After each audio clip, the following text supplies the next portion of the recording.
ఆంధ్ర తెలంగాణలో తక్కువ ఫీజులతో high quality results ఇస్తున్న ఏకైక సంస్థ తిరుమల్ ఐఏఎస్ ఇన్స్టిట్యూట్. మన దేశంలో దుర్గాదేవి దేవాలయాలు చాలా ప్రసిద్ధి చెందాయి. చాలా దేవాలయాలు పురాతనమైన నమ్మకాలను కలిగి ఉన్నాయి. కొన్ని ఆలయాలు వాటి అద్భుతాల కారణంగా వార్తల్లోనూ నిలుస్తాయి. ముఖ్యంగా నవరాత్రుల సందర్భంగా దుర్గాదేవి ఆలయాల్లో భక్తులు అధిక సంఖ్యలో కనిపిస్తారు. ఈ 9 రోజుల పాటు జరిగే ఈ ఉత్సవాల్లో శక్తి స్వరూపిణి పూజిస్తారు. అయితే సర్వసాధారణంగా అమ్మవారి ఆలయాలు ఏడాదిలో గ్రహణాలు వంటి సందర్భాల్లో మినహా తెరిచే ఉంటాయి. అయితే ఒక ఆలయం మాత్రం కేవలం నవరాత్రుల్లో మాత్రమే తెరవబడి ఉంటుందంట. ఆ దేవాలయం ప్రసిద్ధి ఏంటి, అది ఎక్కడ ఉందో తెలుసుకుందాం.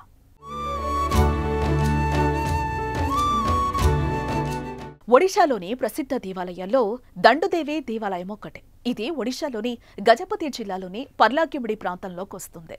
పర్లాకిమిడిని పర్లా అని కూడా అంటారు. ఇక్కడి ప్రజలు ఒరియా మాట్లాడుతారు. ఈ ప్రాంతంలో తెలుగు భాష కూడా వాడుకలో ఉంది. దీనికి కారణం ఈ ప్రాంతం ఆంధ్రప్రదేశ్ సరిహద్దుకు సమీపంలో ఉండడమే. అయితే ఇక్కడ ఆలయం మాత్రం నవరాత్రుల సమయంలో రద్దీ ఎక్కువగా ఉంటుంది. దుర్గాదేవి కొలువైన ఈ ఆలయం చాలా చిన్నది, అయినా ఇది చాలా పురాతనమైన ఆలయం కూడా. ఈ ఆలయాన్ని నవరాత్రి ఉత్సవాల్లో కేవలం 9 రోజులు మాత్రమే తెరుస్తారట. ఇలాంటి సంప్రదాయం ఎందుకు మొదలైంది అనేది ఎవరికీ స్పష్టంగా తెలియదంట.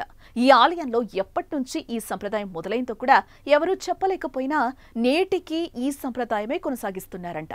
ఇక ఈ ఆలయానికి దక్షిణాది నుండి ఎక్కువ మంది పర్యాటకులు వస్తూ ఉంటారు.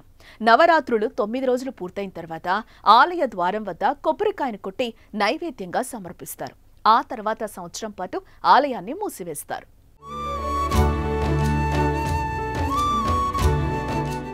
అందుకే నవరాత్రి ప్రారంభమైన 9 రోజుల పాటు అమ్మవారికి ప్రత్యేక పూజలు నిర్వహిస్తారు. దేవి నవరాత్రులను అత్యంత వైభవంగా జరుపుకుంటారు.